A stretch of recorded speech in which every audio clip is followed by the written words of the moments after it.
Hello, everyone, and welcome to another episode of with Corey, Cottrell and Jimmy D on the Uplifters channel. However, it's only me today. Corey's with us in presence, I believe. Not exactly sure when he's coming back, but I know he's probably a little bit bummed that he's missing this because I know he's a big fan of you guys. So we'll have to do a really good job so he can watch it back and see what's going on. So we'll do the gratitudes in a little bit. We'll go into the game and we'll get your gratitudes up on the wall. However, before we do that, if you guys could introduce Ultra Rare and who you are and some of the projects that you're working on, I think that would be a great place to start. Cool. Do you want to go, Rich? Yeah, I'm Richie, and this is John. we combined to create Ultra Rare Limited, and we set away. Our initial project was the Horrors, which we launched back in January. Yeah, which seems like a lot longer than only 2 months ago. Yeah. Time flies in this space, but yes, that was our starting point. Yeah, so the Horrors, if you're not familiar, it's kind of drawing on horror references, pop culture, kind of literature. And it's a series of characters, quite dark, quite grisly, but full of love and joy. And that's a Horrors. Probably has more decapitation in than any other set of NFTs. I think we definitely have that claim to fame. But yeah, that's us. And then since then, we've gone on to Series 1.5 will be coming in April, which is the Alien Horrors, which is going to be pushing the Horrors to a different level, I would like to think. Yeah, interplanetary. Yeah, I think that's really cool. Like that, you guys are. We're seeing a lot. We're seeing a lot more of this actually in crypto. I think different products, especially across the NFT space, it's like seem to collaborate with like metaverses and games. And I think that's going to be kind of the missing link between, because we don't really have games that are using, like mainstream games that are using assets. Like Alien Worlds is doing cool with like land and certain things that, you know, give you benefits in your account, but it's not like people who are playing Fortnite are able to sell their goods that they're winning in the game. So I think this is a really nice bridging gap between putting art and collectibles into the gaming space. So I think it was interesting. Sorry, go ahead. So it really got us interested and excited as a new way of giving away NFTs. As you mentioned, Alien World, we gave a set away on there as cryptids, and I don't think anyone had done anything like that before. So and then when you guys talked about your platform as well, we were straight away thinking, what could we do with that, and a new way of engaging with people. Yeah, so you guys have one of the community plots, and I actually haven't been over to check it out, so I'm not sure if I believe you have one of the community plots, right? We do, but I wouldn't go there just yet because, as we discussed earlier with yourself off camera, our technical skills are limited. But we're learning, we're growing. We're getting there. It's a bit of a jungle, so we're doing a lot of demolition. But there's some stuff being built, but it's very much a work in progress. So. Right.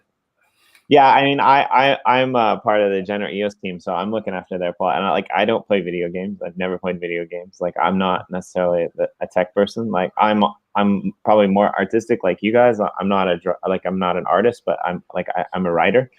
So I think it's a different side. And I was actually talking to some people today about that. And it's like, you know, if you are an artist in this world that we live in, sometimes it's quite difficult because it's a very math and science world that we live in. A lot of jobs are math and science oriented. So I think for artists, you kind of have to go out, strike out on your own and create something of your own. And probably the largest struggle there is, I would imagine, the business side of things, right? The figuring out how to market it, the figuring out how to do that kind of stuff. So. And you guys mentioned as well that it's kind of like a pop culture reference type of thing. It's funny because like one of my favorite books ever, and I'm not going to be able to remember it now because I always do that.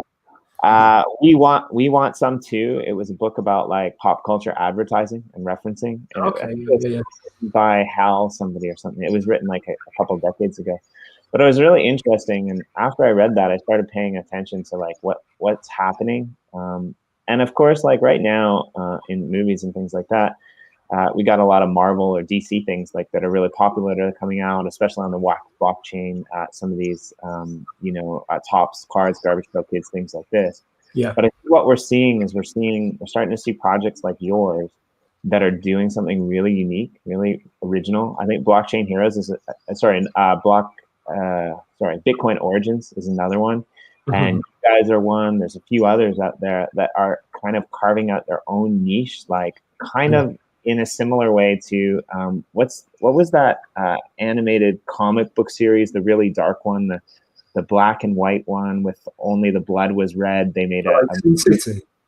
Yeah, Sin City, right? So like it reminds me a lot of like that type of era of like television and comic books. So I'm just kind of curious, like the background on the artist side for you guys. And like, how did you get into crypto, and how did you move into like the NFT space and Wax? What's the backstory there? Well, actually, we come from completely different backgrounds. I've come more from a crypto side, and John was a professional writer before we got into this, and he's all creative. To be fair, he deals with the majority of it. All creative. I like to have a little bit of a say, but realistically, John's your man for the art side. But it was a few years ago we were talking about crypto, and we were talking about the potential of NFTs, but the tech just wasn't there for us, and we're not technical enough to build what's required. But then I noticed about when GPK got launched in the May, and I was just having a couple of drinks with John, and I mentioned this to him because my wife didn't want to talk to me about it. So, and it turns out that John is about as big a collector of GPK as you can get. So he got incredibly. You've never seen a grown man get so excited about these things. So from there, we just we took the crypto, we took the collectors, and we come from different sides of the and put it together, and it works quite well.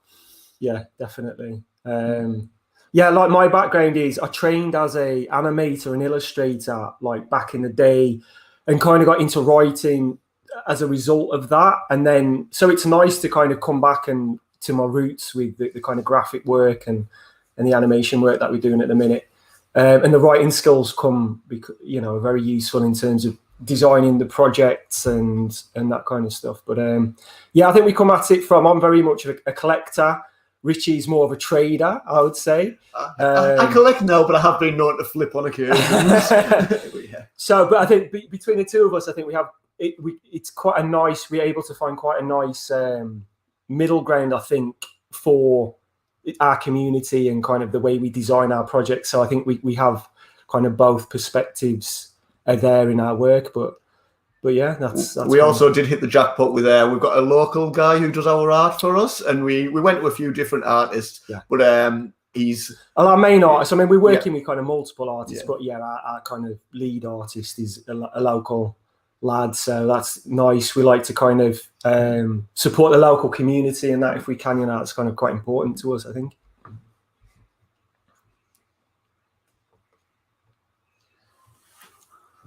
We can't hear you there.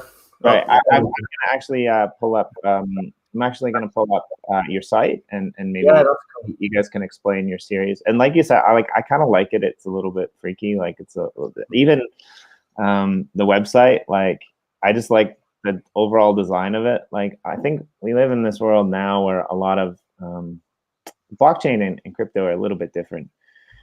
But like I've done some work with various projects, and it's like it kind of seems like everyone who makes a YouTube video, if you go on YouTube, they've all got like the same cover images, and it's like it's 5 different poses and people doing weird stuff, and it's like this kind of same branded image. And I mean, to me, honestly, it bothers me because I think that is it doesn't allow for, like, I get it from a marketing standpoint, but it doesn't allow for this like kind of creative, like a lot of times when Corey and I do stuff, like we choose cool images from the show, or we put like, images from the world, or we find and create our own cover images for our videos.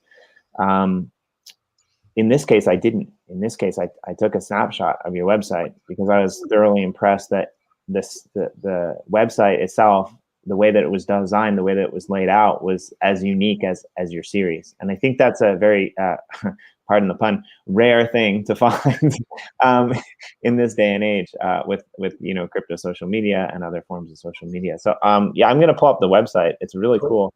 For people who haven't went and checked it out, I strongly recommend that you do.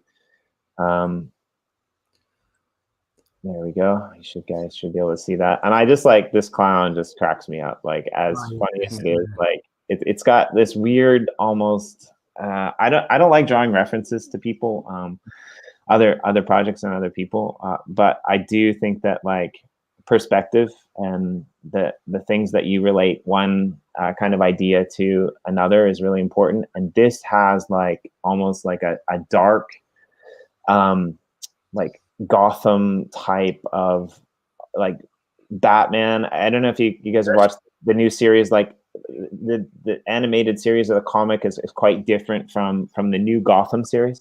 And this just, I don't know why, but I feel like this should be an image out of Gotham. I hope that you guys take that as a compliment, not. Oh, absolutely, yeah. No. Creeper is one of our iconic characters. Yeah. He's one of our main guys. But it's funny that you're saying about the space and us going a little bit different. It was when we were looking at what to do, we had a load of ideas and horrors came naturally to us anyway. But we did feel there was a little bit of a gap on the darker side, rather than there's quite a lot of parody, and obviously there's a lot of crypto based projects, and we wanted to do something just a little bit different to everyone else. Yeah, and I think that kind of is there in our design as well. I think we very try and just kind of keep it simple, keep it, create stuff that's bold and feels quite unique. So I hope that kind of comes through in our work. But sure, that's definitely one of our kind of drivers, one of the things we try to do. Right. Okay, so do you want to kind of tell us like about this image on the screen? Because I'm kind of curious about it. Like, I mean, Creepo, specifically. Creeper. Yeah. Creepo the clown. Creepo the clown. Who is Creepo the clown? Well, he was our first the first promo we ever dropped of season 1. We thought we is a bit of an iconic character. People seem to like him because it was quite interesting. I think because we've been working with the artist and he'd done quite a few images for us. And when he delivered this one, we were like, this is the one. Like, this is the one that we lead with. And I think there's something, it really seems to capture people's imagination, because I think creepy clowns is something kind of universal, but kind of about it, that I think they're in our kind of collective psyche or something, but everybody's got like a kind of like a kind of real reaction to it. So I think it was a good choice for us to kind of make him our kind of lead poster boy of the horrors. Yeah. Right, and like as you say, I think every project or like almost anything famous that's ever been like really famous, like even going back to Seinfeld, right? There's always a character that's like afraid of clowns. There's always like, I think Modern Family, like every TV drama ever. I'm assuming it's the same in England or across the world, right? So I quite like it. Sorry, go ahead. What was interesting, there's 5 different subsets in series 1, and 3 of them are from different areas of the world. But a lot of characters popped up in different forms with different names, but throughout the world, with different cross cultures. That was kind of really fascinating to us when we were doing kind of like the research and into kind of folklore, and because that's quite a big part of the set. And the kind of characters you see kind of pop up all across the world through different times, different cultures. And I think that kind of speaks to something quite universal, that universal fears and things. So that was really interesting. Right. So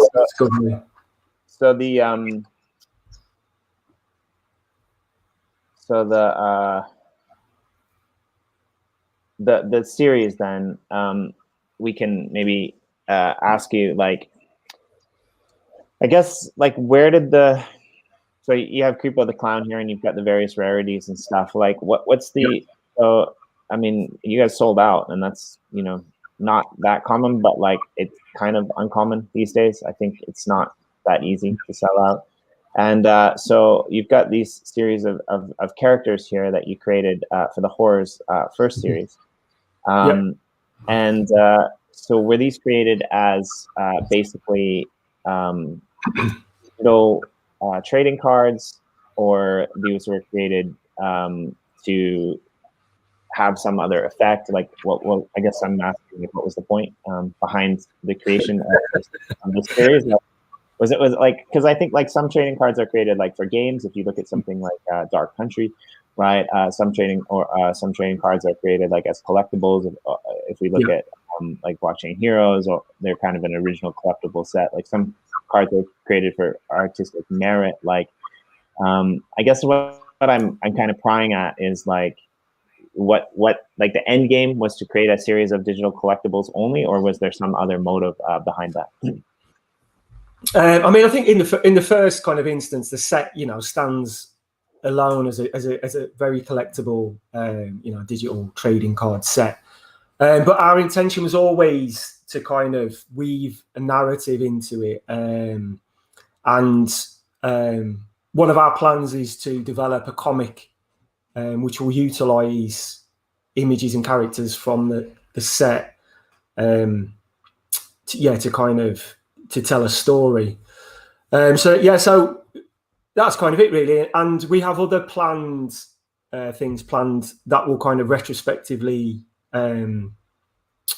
use the cards as well, but those are kind of in the. What we wanted was the set had to hold up as just purely a collectible set, and then when we can add, let's say John's a writer, so we've got quite a few comic ideas based in the future as well, when we can get the tech so it works smoothly.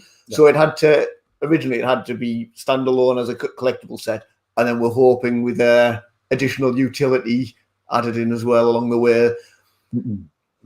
Yeah, I mean, so like, and I do apologize for the roughness of that question, but I've learned really quickly that like there are different types of projects and different types of people. So I don't want to lead people in, and so it sounds to me like, like you said, you have the standalone set, but there are plans to integrate this somehow into like a bigger, picture mantra or spectrum, right? And you can't. We found this with the Uplift as well. Like you can't just.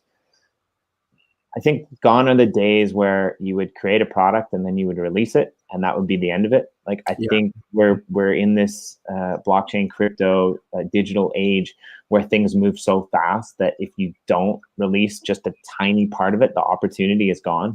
It's like, so I'm sure like that's partially in the backs of your minds as well. Yeah.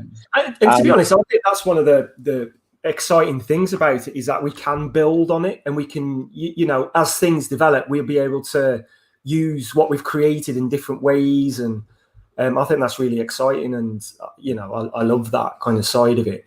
Right. Also, with the set, we wanted to reward collectors because I say John's a massive collector, and some projects do the set, then they're gone. With ours, we did it. It's a hard set to collect, to be fair. There's 100 base cards, 100 neon cards, 100 hippos all the way through. But if you collected the full set of 100, you got a reward of an extra subset, 20 Lovecraftian cards, which were released afterwards. And everybody who got the set of 100 got these extra 20 bonus cards. And we gave away 142 unique cards, all the way up until one person, God bless him, he collected 100 cursed of the rarest, and then he ended up with 21 of one Lovecraft cursed cards on top of that. But that took some collecting. Yeah. No, we're definitely all about the collectors, and we've got some hardcore collectors in our community, haven't we? Yeah, the same will be said for Alien Horrors. It's half the size. It's a limited edition set, but if you collect the 50 of any type of variant, there'll be rewards galore. Yeah. Okay. Yeah. So just to clarify that, like there, it was a straight up collector set. There were no burnification. There were no burn mechanics or anything like that. We discussed the burns. but we kept the numbers low. Yeah. It would be the most common card in our set is a 250 cards for the base cards, Right? and that doesn't leave a lot to burn. To be honest, we had 100 people collect the entire set, or 100 full collections made. So and only 80% of the packs are open. So there isn't that many cards around that would be burnable, and we specifically kept the numbers low. Yeah, I think that's like, so I'm sure you've been on his show, because everyone's been on his show, but one of our good friends on this show is Anders, Any Observation. And, he wrote a brilliant article about maybe at the end of last year about what was happening in particular the wax space. And it's kind of interesting because I think there were a lot of projects that just decided to go like crazy with their burn mechanics and release like thousands of cards, and it's just, it kind of turned me off a little bit on some of these projects, because I sometimes just want to go in, and if I like the art, and collect a series, and then just sit on them. I don't want to have to like burn things, and it can be fun, but if you're having to like spend, some people like it, some people love to like race for the rares and things like that, but like I don't mind to burn some cards to get a series, but like I'm the type of person that doesn't want so many options, because if I have too many options, it's going to take me way too long to choose. Totally get that. The burn mechanisms, if someone's doing something clever with it, if there's a reason behind it, if it's some kind of narrative, I'm all over that. But just burning for burning's sake, just to get a different rarity, perhaps, or just because they've produced too many cards and they want to get more rarity, I'm not sure about that. I say I like a reason for it. Yeah. So if there's a context, that's always good. Yeah, and I think you bring up a really good point, right? Like, I think like that's one of the ways that Uplift Art, again, a little bit biased because I'm associated with them, but like Uplift Art, what they did with their idea was pretty cool, I think, because they burn those cards, and then the person is able to like get a special card that gives them access to download the music video like onto their system, right? And so like I think like from an industry perspective, that's really cool, right? But like if I walked into an old school like comic book or trading card shop, and I was like, okay, well here you can buy like 10 packs and open these up. Okay, you got 10 like common cards. Like if you rip them up and throw them in the garbage right now, like we'll give you a new special pack. Like it's just and it freaks me out, like coming from that old school age. I know we're in but again, to be fair, different people like different things. Like there's some people that love that burn mechanic, right? And they get like super excited about it. So okay. So I want to do you guys I have to ask, do you have a favorite card in the series? Something that like speaks to you more than any others, and obviously it's probably not even maybe on here, but no, mine's right there at the end there. Gashadokuru, the curse card, that's my favorite card, so there you go. So I made sure it's on the front page of the website. Yeah, you can see he does the design because his is up there, mine's not. I like Mothman. He's grown on, although it changes quite quickly. For a while it was Black Shuck who's up there, but Mothman at the moment. Yeah. But yeah, there's some great characters. So, but yeah, Gasho as always was my favorite. We actually we did a little bit of a feedback form for the people in our group, and asking one of the questions was who your favorite is. It turns out there isn't an obvious answer. Everyone has their own favorites along the way. Right, and so I mean, there's some pretty big price tags for these, which is of course good. I've got the number one of those, so that's my kind of pride and joy. You did a lot of trading to get that one. I did. It was a big old kind of group trade for that one, so I had to hustle to get it, but it was good. Right, and so like you can find them on Atomic Hub, and you can see the fronts and the backs, and you can probably see the whole collection as well. Yeah, we do our pack sales through Atomic Hub. They deal with that for us. So are you guys listed on any other I guess exchange like trading sites, or is it mostly NFT Hive, and they all like the ones that the marketplaces have our cards on there. Yeah. Right.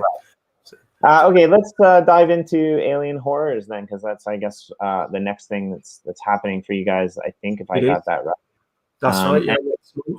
And so tell us about like how did this collaboration? I mean, you know, we're doing a similar thing. I think Alien Worlds was basically featured on almost every one of our episodes last week for the DAC and like they're amazing. Like the things that they've thought about and put into it. How did this collaboration come about with you guys and Alien Worlds? If you could tell us a little bit about that. This one actually isn't a collaboration with Alien Worlds. We've done a collaboration with Alien Worlds previously. There was a Celestial Terror and an Alien Bat, which went pretty well, where you could mine on Alien Worlds. We released a set called Cryptids on Alien Worlds where you had to mine to pick them up. But these this isn't anything to do with Alien, other than having Alien in the in the title. This is just sorry, just a minute then. Maybe that's where I got confused. I wanted to talk about Cryptids then, I guess. Yeah, Cryptids is on there. Yeah, these are getting mined on Alien Worlds. Yeah, so you can mine these on Alien Worlds at the moment. Yeah. Okay, yeah. So let's talk about this first, because I need to bring up the show notes. I have too many windows open, so I made a mistake. So, how did this come about? Like, these are quite actually different cards. The art is like completely different. They're more almost like I guess the word would be like cartoony. They've got more, to me, like more of a like kind of almost like a in texture and shade and coloring, more of like a Crypto Monkeys or a Garbage Pail Kids type of appeal. Yeah, sure. To the other ones. So what spawned the change in art, the change in the series? Is it the same artist? I'm guessing not. No, different artist, yeah. Well, I guess, yeah, to be fair, Cryptids were one of the first things that we developed, weren't they? So they're hand painted by a good friend of mine. He was working on something else for us. And I had this idea, I had the idea for Cryptids, and I said to Richie, I think this is a really good idea. I think the community will love these characters. Yeah, and combining crypto with kind of monsters, kind of legendary monsters. So just got my friend who was doing that art for us to make these characters. And they're only a small set. There's 12 cards. 12A, 12B. Yes, there's 24 cards. So we thought, it was like a perfect size to give away, and we love kind of giving stuff to the community and all that. We kind of really enjoy that side of things. So we just wanted a fun way to give it away, didn't we? So we discussed for a little while about Alien Worlds, about whether or not it would be a good way of giving, we're giving 12,000 of these away. And there's not it's not as easy to give 12,000 NFTs away as you'd think. In a fair way, where the whole community gets an equal shot at it. Yeah. And we've worked with Alien Worlds on a different collaboration. We like the site and the game and everything. So we thought we've got this set. It was too small for us, 12A, 12B to sell or anything. We didn't want to put it in packs. We wanted to get it, and we wanted to get it into as many wallets as possible. Yeah. And obviously, Alien Worlds has got a lot of users at the moment. So we thought we'd try something new. Yeah. So I know Crypto Monkeys did the mining thing, but I think giving kind of a complete set away, I think we're the first to do that in quite, in such a way. So yeah, it's been pretty fun. I think people have really enjoyed it. It was an experiment as well, as much as having anything. Work for their cards. So it's fun. Just to see how the community would react to something like this, because there's and also I think it's kind of what was important as well. We love the horror stuff and the darker stuff, but also we're quite happy-go-lucky, and we thought it'd be nice to do something fun. And like I say, I'm a big Garbage Pail Kid, so there's definitely I'm not a big Garbage Pail Kid. Oh, maybe I am. Big Garbage Pail Kid fan, so there's definitely something of that in there as well, so a little more lighthearted than just blood, gore and decapitation. Yeah, exactly.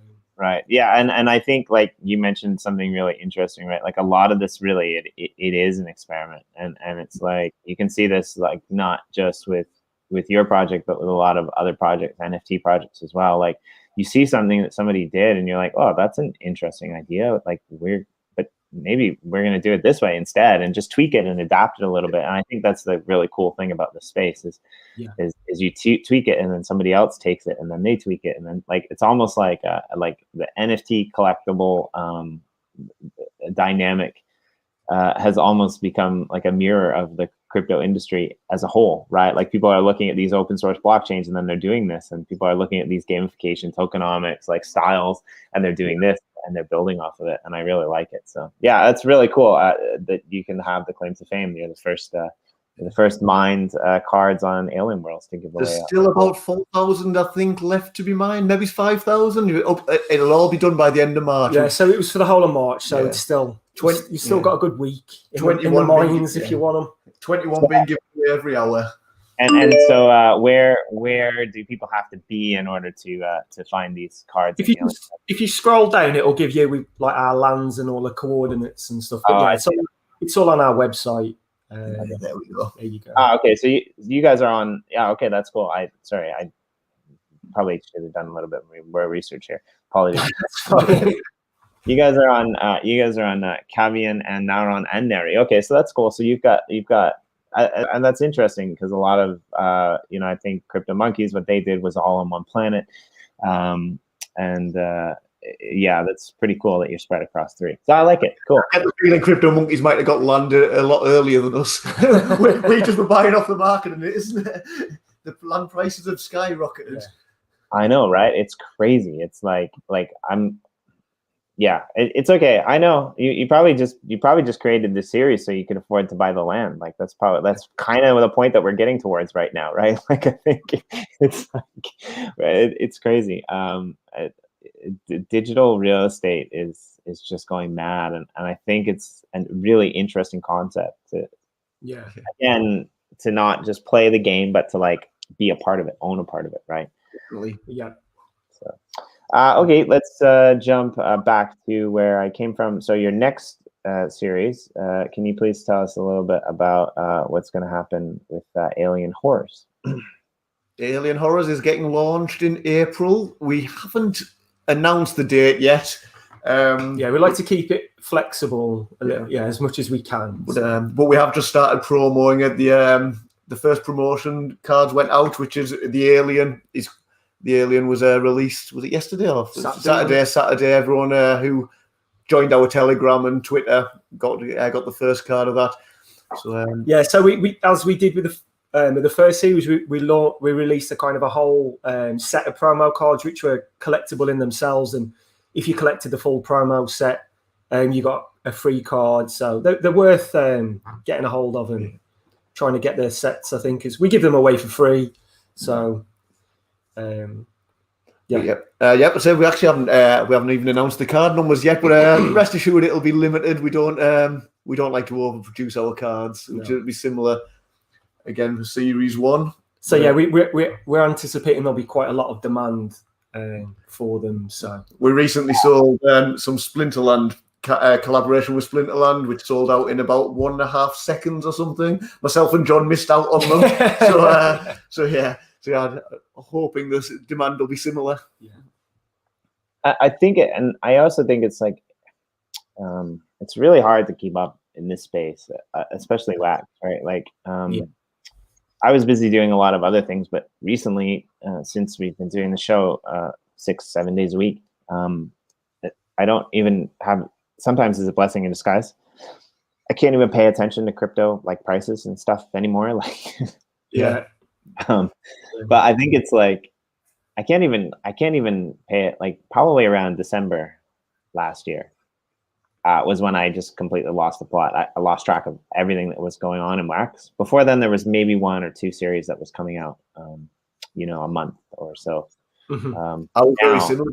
Before we launched the Horrors, I knew everything about which projects were. Now it's really hard to keep up. And so I think it's interesting. Like I don't know that much about these cards, and like some of the ones are really like cool in the last series that we looked at, the original Horror series. I really like the clown one. I haven't seen them all, obviously, but I just that's really speaks to me. There's something about it, like you said, that's common, but new age kind of way of presenting an old topic. But these ones for me, I really like them because they've got this weird, I don't know, like I'm a kind of a big sci-fi guy actually, like so much so that like I don't watch very much TV, but when I do, it's usually like really cheesy sci-fi, like but it's also got this kind of it's like it's almost got this like outer limits like mixed with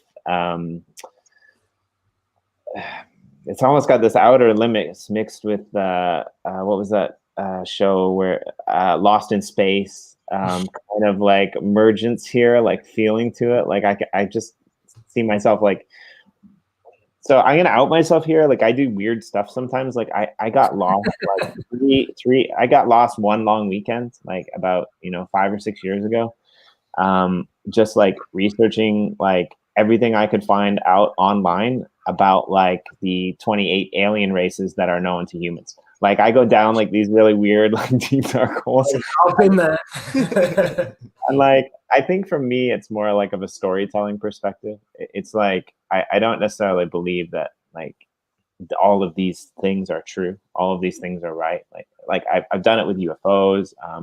But I think that there's so much potential in the world. And I think like we often have these ideas of like, little gray men from space come down and they're super smart and they save us, or like movies have this idea that's like, or a lot of TV shows where aliens come down and they like take over our world and they enslave us.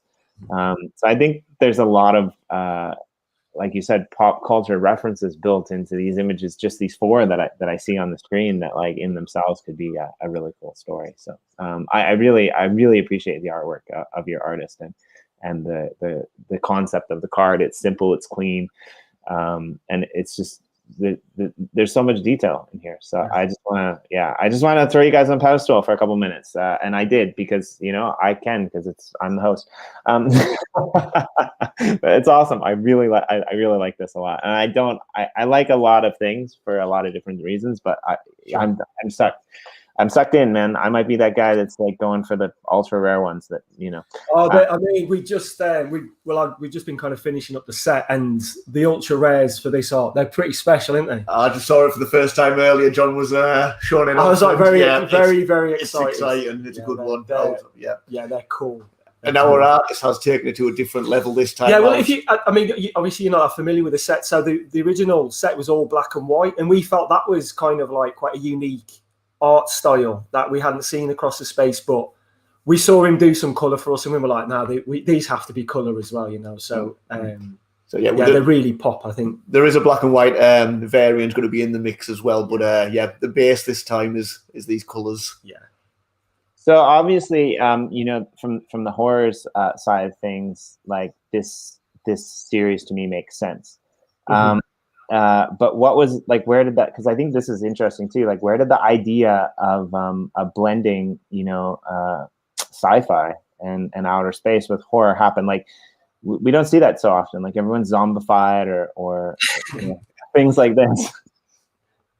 Yeah, well, I mean, it's quite interesting. I mean, not to kind of like basically, we when we were kind of thinking about developing something to kind of give away to mine on alien worlds, this was our first idea. It was like, well, we'll do a set of alien horrors. And what happened was, as we were kind of developing the idea, we were like, it just became too big and we just thought this is its own thing, and we have to kind of really give it that space, I think.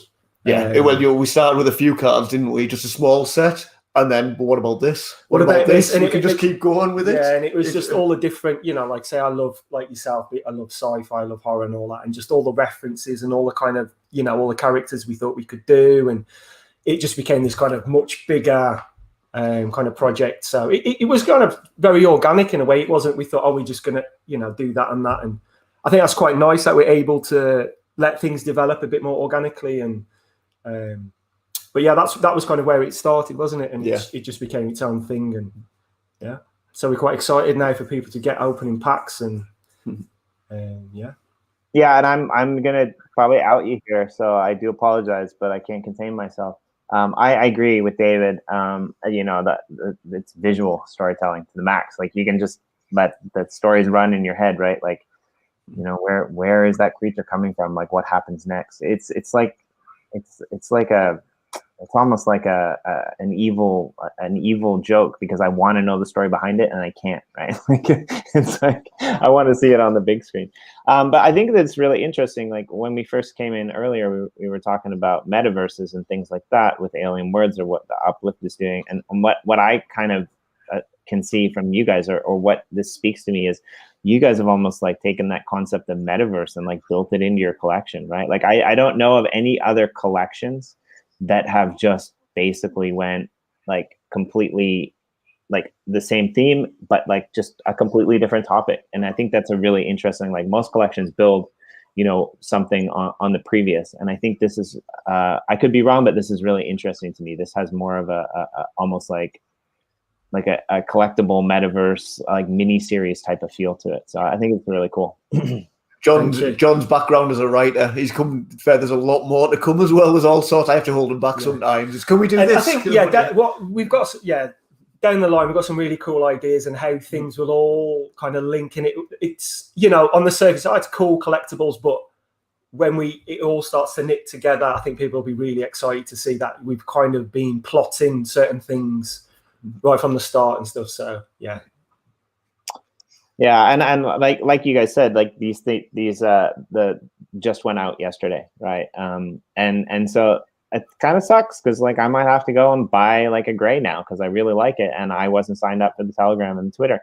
But I think that's kind of cool, because if we look back, especially in the days of like EOS.IO and stuff like that, where everybody just gave everything away for free, now it's kind of cool because like you said, there's too many projects to follow, so you actually are rewarding people who are going in search of your artwork, as opposed to just, you know, other people, which I think is really good for the value of the cards as well. We would rather not have, like, it's hard because obviously we want to get in as many wallets as possible, but also we don't want to produce things which have got 2,000 of or 5,000, because then, well, we're called ultra rare. We can't just have it as a gimmick. It's got. Yeah, and I think we are very, you know, passionate about creating value for the community and you know, giving them things that are worth something, and I think we've done that pretty well so far. So, you know, it's worth, I think when we do something, we give it away, you know, stick your name down. It's worth, I think it's worth having in your wallet, to be honest. So I think it's really cool.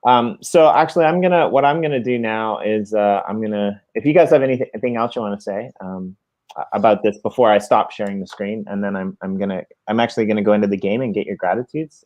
If that's yeah, I suppose just keep an eye on our Twitter and stuff, and and get involved, because I think like I say, it's worth. I think the promo set's worth collecting in itself, and that's there will be rewards. So and keep an eye for when the packs are on sale. I think we're doing our next promo cards coming later this evening. Yeah, it's getting released tonight. So yeah, just the sign up for it, not the actual cards, not dropping. It's just kind of like Twitter kind of stuff. So okay, cool. Well, I have a couple more questions for you, maybe after, if you guys got time. But I do want to not forget to get the gratitudes.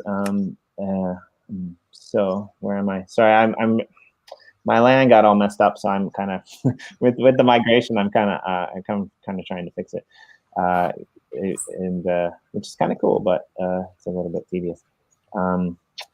So yeah. So are you guys gamers as well, or are? Like, I'm more of a gamer than you are, aren't I? Yeah. So I mean, it's just like we're saying it. It's just so busy being able to play games and stuff. I wish I had more time, but yeah, I'm more of a game. Well, I'm a pretty big gamer, to be fair, if I've got the time. Although I have recently bought my 6-year-old Minecraft so he can teach me how to play it. To be honest, we're learning together. Yeah. But my level is currently at about a 6-year-old, so it needs a bit of work. Yeah. On Minecraft, I'm good at smashing things. That's where I've kind of got to at the minute. But yeah, I need to learn the kind of how to build.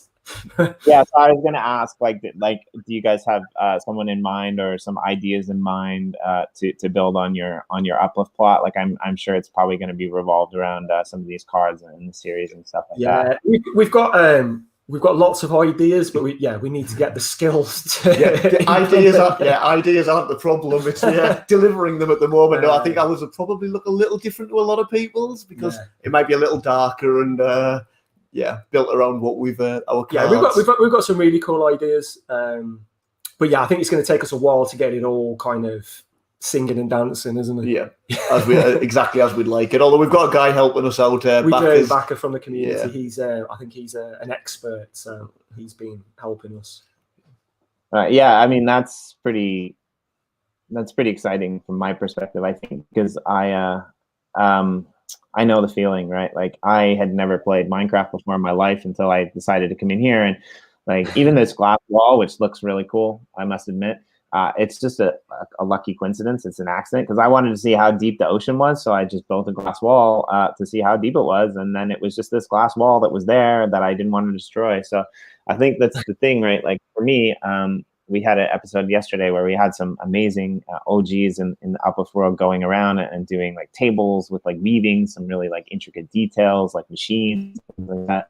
I'm just the guy that like digs under the ocean. That's all I know how to do. But yeah. Okay, so yeah, what are you guys grateful for? I want to put these up and get you guys something on the Jenner EOS plot because that's the only place that I can really put anything up. So it's got to be community based. We're grateful for our community. Yeah, I think our project is nothing without the guys in our community. We could say it's 100 card set, and the amazing trading and even just gifting people cards. So generous, so welcoming, and such just a fun set. So I think we're grateful simply for our community. Yeah, we've absolutely hit the jackpot with that. Oops. Okay. Well, for their awesome community. Perfect. Okay, but you know what? I think that's pretty cool, and I'm going to do that. But I want to put one on either side of it, maybe one from each of you, and have your names on here as well. If you got another one. Yeah, being able to work with a mate. We set this up together, and we've both had jobs. Sometimes we've loved them, sometimes we haven't. But I don't think either of us have had this kind of experience. Yeah. So yeah, being able to set up and follow set up a business and be able to do it all together, creating whatever we want is brilliant. Oh, I guess grateful for the opportunity in a way of what NFTs and this space has kind of given us, Okay, let's do that one first. Sorry, I forget which one of you is which one of you. Sorry, John. Ultra rare John, ultra rare Richie. That's what they call us. John is. Let's see. Sure, I'm going to do that. You are. Yeah, that's good. You are. John is grateful for NFTs. That didn't work.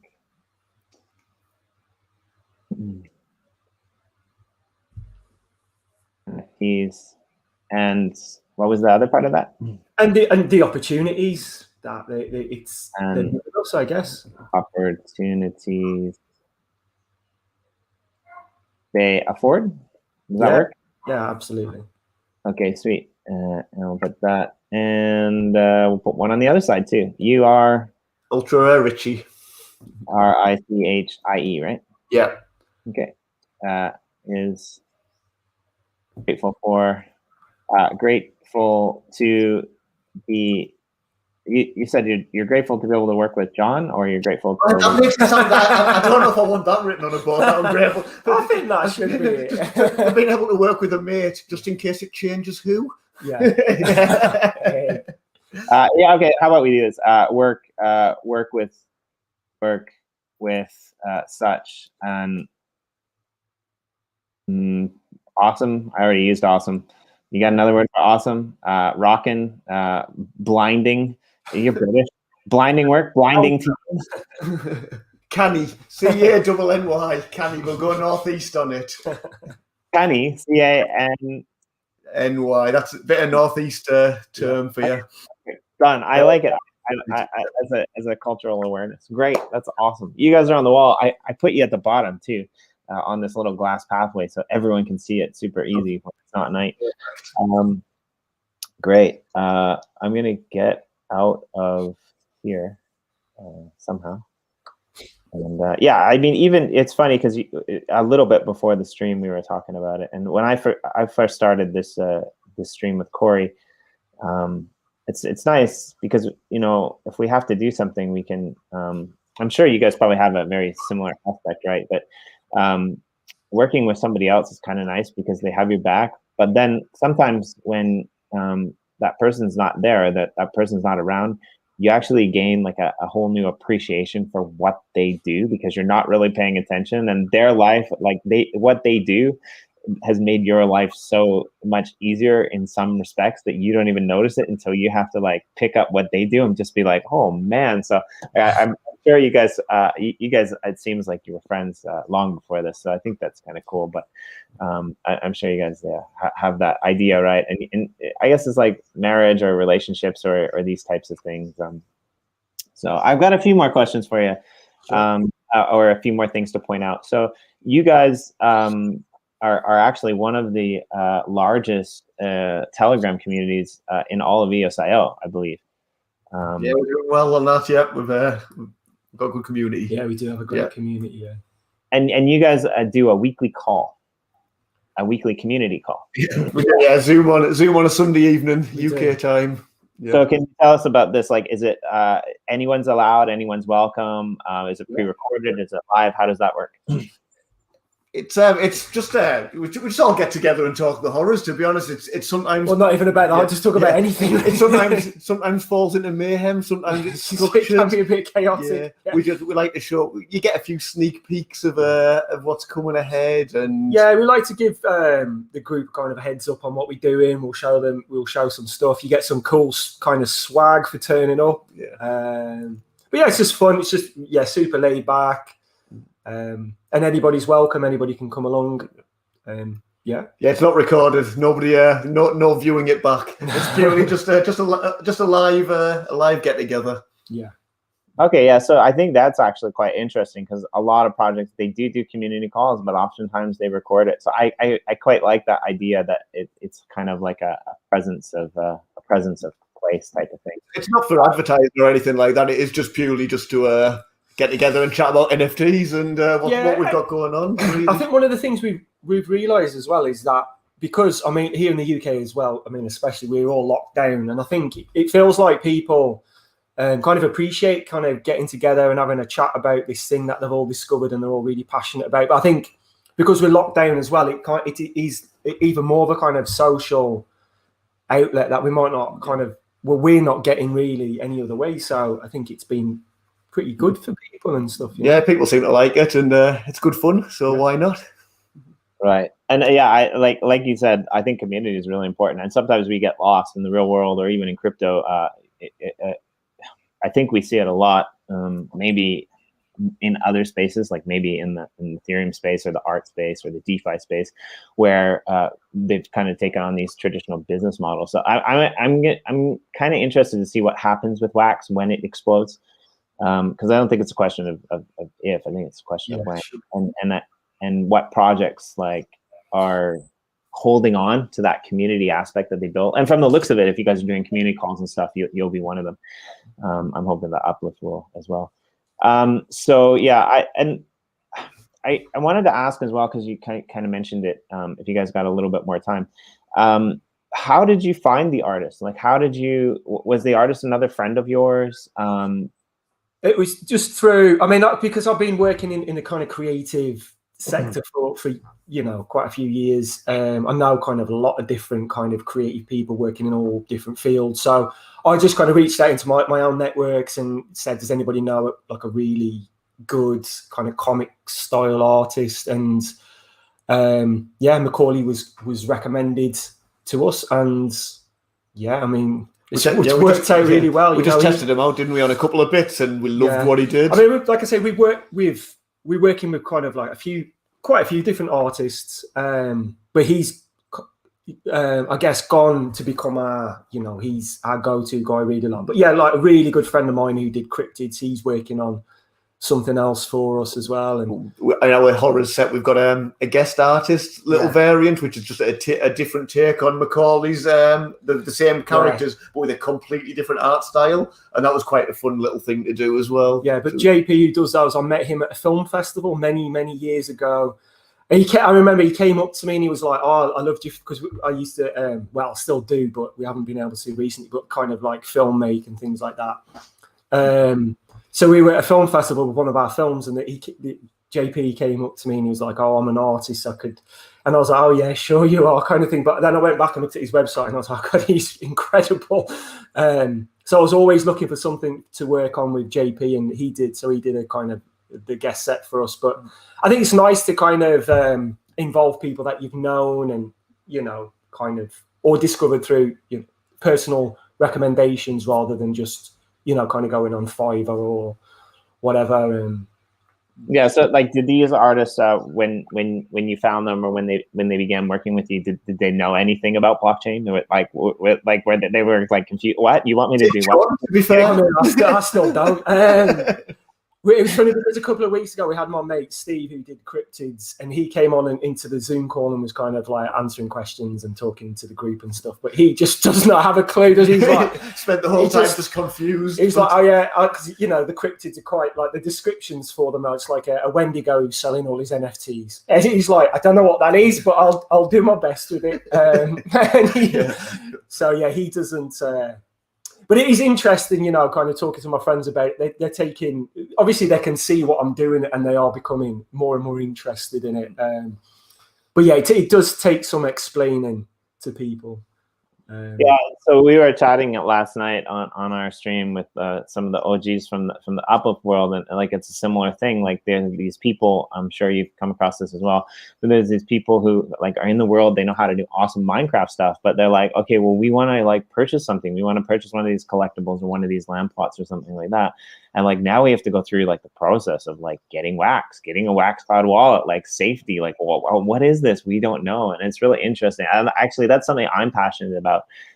Is like bridging these two worlds, because that's kind of where I got my start. I want people to understand like what is safe, what isn't safe, and so I just like, I think gone are the days now where when Wax first kind of launched, you could sometimes buy the collectibles like with a credit card or with fiat, like with multiple other currencies.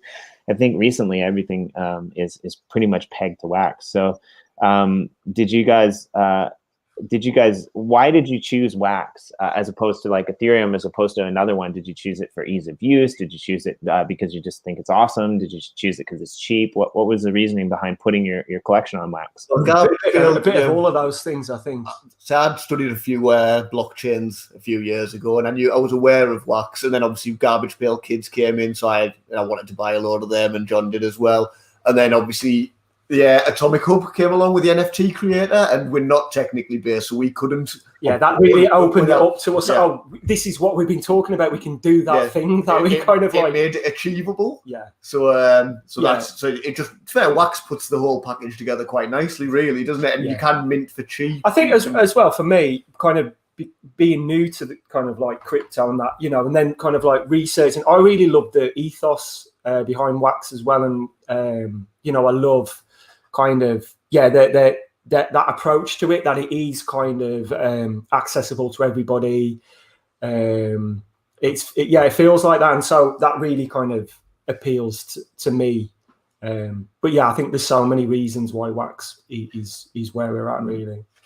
Yeah, it's funny because I've been in the crypto space for not a long time. Like I wouldn't consider myself an OG, but like I was a big fan of EOS when the ICO came out, and you know I decided to throw my weight behind that. Not a lot of weight, but a little bit of weight, and then it was just so difficult. Everyone was complaining like it's so hard to get into town. It's so like difficult. But like Wax, like you said, just makes things easy. So I think that's really cool. And I think it'd be interesting to see what happens in the future with some of these other projects which I suspect will actually end up moving over to Wax. And we saw, I think today, like that's the thing, William Shatner, the Spock one came out recently on Wax, which is kind of interesting. And I think we saw something today was it John Cleese maybe who did some NFT thing or something, but I think it was maybe over on Ethereum. Like, I'm not sure, like some piece of art or something. Yeah, it was one of a kind. I think I briefly saw it. I didn't look into it, but I never heard that. Yeah, but Leonard Nimoy's coming on the 25th, isn't he, on Wax? Yeah. And so I think it's going to be interesting when some of these Ethereum artists start porting over to Wax. Like, people are going to find your projects like yours with this amazing art, with these like new kind of, you know, unknown artists. And I just think that the space is going to explode. And I think, you know, it's going to blow everyone, including the artists and the people who are working on these projects, out of the water. It's funny, Lisa, who actually put us in touch, because she's been doing a great job for us during the DACathon event that we're covering. And it's great that she put us in touch, but she actually made the comment. She said that she's Lisa Chandler. She's going to predict that Netflix is going to scoop your artists up, because the art is so good and the series is just so good. So I don't know. I don't want you guys to out yourself. I'd love to see. Yeah, I'd love to see the characters in your cards feature in a series on Netflix. I mean, I would. Sorry,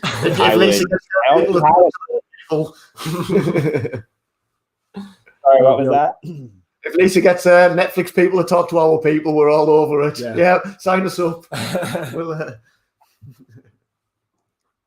That's awesome. Okay, cool. Yeah, and like I said, I really hope. I don't know if you've ever met Corey, but I'm sure he would love to talk to you. And he's got a very different take on NFTs than I do. So I really hope that you guys will come back and join us again sometime. We do actually NFT game day on Friday every week, and so when you guys are, you know, looking for releasing of your new series or your new cards, or you want to come on and introduce your artist in the flesh to people, please hit us up. You're welcome to come back at any time. Thank you very much. I would love that. Yeah. Is there anything you'd like to leave our audience with? Anyone you'd like to shout out? Any story you'd like to tell that you haven't already done so? Feel free. Go ahead. Anything comes to mind, Richie? Don't think so. I think we've covered all bases at the moment where we're at. I mean, I think it's probably worth shouting out. You know, there's been a kind of in our community a few guys who've kind of helped us, especially Terry. Burst has been doing some. You know, bit of love to those guys who've they're helping us run things. So yeah, bit of love to those. Yeah, I think it's really important. And like a lot of people, it's interesting, get their start that way into crypto. They go, they find this community. The community has this like really good, dynamic behind it. And you just see people come in there and give like so much, helping out, answering the questions. And as like, you know, projects, it makes our job a lot easier because you have these people who are in there who are answering questions, who are like making sure to keep people safe, like helping people, like, you know, and some of them, you know, you promote to admin after once in a while, and you can just really get to build like a really cool team of enthusiasts. Definitely, we wake up now at this time. A lot of our people are obviously from the US and Canada. We've just wake up to 1,000 messages and just people just answering questions that people have, and generally a whole lot of ice hockey talk as well that we don't understand. Yeah, not so keen on that. No, but the community has been amazing with us. Like, we can't speak highly enough of them.